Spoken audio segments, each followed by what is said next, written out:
Bulaga, hindi nauubusan ng sorpresa at mga pakulo at laging trending sa X. Ako po inyong lingkod, tagapanood TV. Welcome back po dito sa ating YouTube channel at Facebook page. Bago po natin pag-usapan ng balitang yan, nais ko po muna kayong pasalamatan sa inyong walang sawang suporta at pagtangkilik po dito sa ating channel. At sa mga bagong napadaan lang po dito sa ating channel, huwag nyo po sanang kalimutan na mag-subscribe. Hit nyo na rin po notification bell para lagi po kayong updated sa mga bago pang video na ating ilalabas. Share, like, and comment din po kayo mga tagapanood. Ating yung babasahin at pupusuan. So ngayong araw po ang ating gagawa ng reaction video ay galing po sa channel ni Dres TV. Nasa description po link ng kanyang channel. Bisitahin po at pakisuportahan na rin. So simulan na po natin ang ating reaction video sa araw na to mga tagapanood. Let's do this! Hello everyone! Kung bago pa lang kayo dito sa ating channel, mag-subscribe na kayo at i-hit ang notification bell para lagi kayong updated sa mga balitang napapanahon. Welcome po sa Ders TV Update. Panibagong balita na naman ang ating pag-uusapan at tatalakayin sa update nating ito. Since wala nga po itong si Eunice dyan sa therapy kanina, ginulat na naman ng Itbulaga at TVJ Production ang buong live audience sa Itbulaga at maging ang televiewers at online viewers sa naging sub ng TVJ para po kay Eunice. Walang iba kundi po itong si Alan K. Si Alan K po ang pumalit muna kay Eunice. So nabalot na naman po ang therapy ng isang napakasayang pananghalian kasi itong si Alan K. walang ibang ginawa kundi magpatawa at alawin po ang mga televiewers natin. Grabe no? At eto pa po ha, sa Sabado pala magkakaroon ulit ng showdown ang mga singles and singing queens. Naku, abangan po natin yan ha. Huwag nating palalampasin yan. At speaking of Jego Loizaga, nag-uwi siya ng 36,000 pesos. Yung kalahati niyan ay sa home partner and then yung kalahati ay pinamigay po sa live audience. Tigpa 5,000 po sila. So nakakatuwa, 'di ba?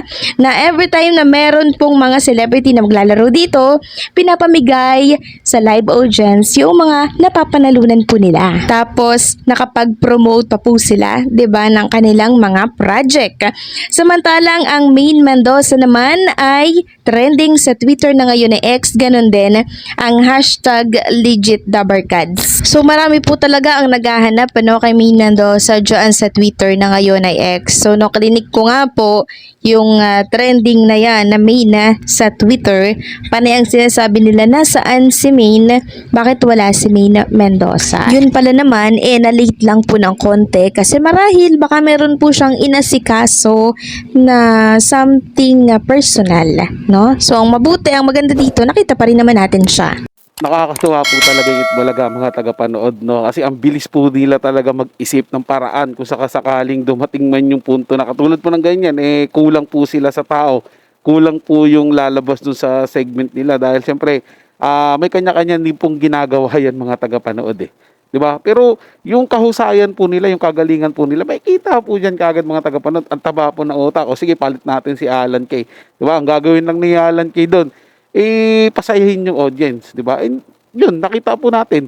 Napanood po natin mga tagapanood na napakasaya at tuwa pa yung audience dahil po sa ginawa ni Alan Kay na yun. Husay po talaga na ito. Idol po talaga to si Alan Kay mga tagapanood. Sa bagay, matagal na po talagang komedyante to Sa launch niya pa lang, sampa pa lang yan, tuwan-tuwa na yung mga tao, di ba? Hindi pa nagsisimula yung act niya, tuwan-tuwa na po yung mga tao.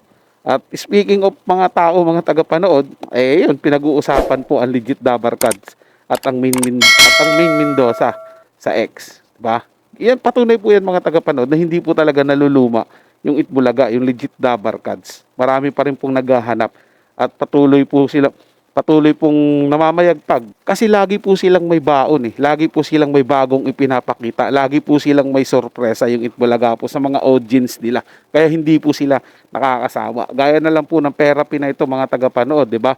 Iba't ibang mga ginigest po nila dyan at yung mga ibang guest na ginigest nila natutulungan din po nila yan sa paanong paraan po mga tagapanood, napopromote po nila yung mga show nila, yung kanilang mga ginagawa sa showbiz na ipopromote po nila, 'di ba? Di dagdag po 'yun sa publicity, dagdag po 'yun sa audience na makukuha po nila. Plus, yung bayad din po, siyempre may bayad din po yan eh. Tapos nakakatulong din sila doon sa live audience kasi nabibigyan din po ng papremyo, pati yung sa home partner. O di ba, win-win situation lang po yan mga tagapanood. Kaya po nakakatuwa yung mga programang ginagawa ng Itbulaga. Unang-una, hindi siya nakakasawa, hindi siya boring, at lagi kang may bagong aabangan. Hindi mo alam kung sino po yung susunod na palalabasin nila dyan sa therapy, pasasayawin nila, yung gagawin nilang singing queen. Po ba? Talagang aabangan nyo po yan, mga tagapanood, huhulaan nyo. Hinuhulaan pa nga po namin eh. Nako, sino na naman kaya yung ngayon lalabas dyan na gugulat sa kanilang manonood. O, yan po yung tatak Itbulaga. Yan po yung tatak ng TVJ. So, yun lang po mga tagapanood. Inagustuhan nyo po yung paksang ating tinalakay sa araw na to. At kung kayo bago lang po na napadaan dito sa ating channel, huwag nyo po sanang kalimutan na mag-subscribe. Hit nyo na rin po notification bell para lagi po kayo updated sa mga bago pang video na ating ilalabas. Share, like, and comment din po kayo mga tagapanood. Atin yung babasahin at pupusuan. So hanggang sa muli po, ito yung Tagapanood TV. Komento at opinion lamang. Wala pong personalan. Paalam po at mabuhay po kayong lahat.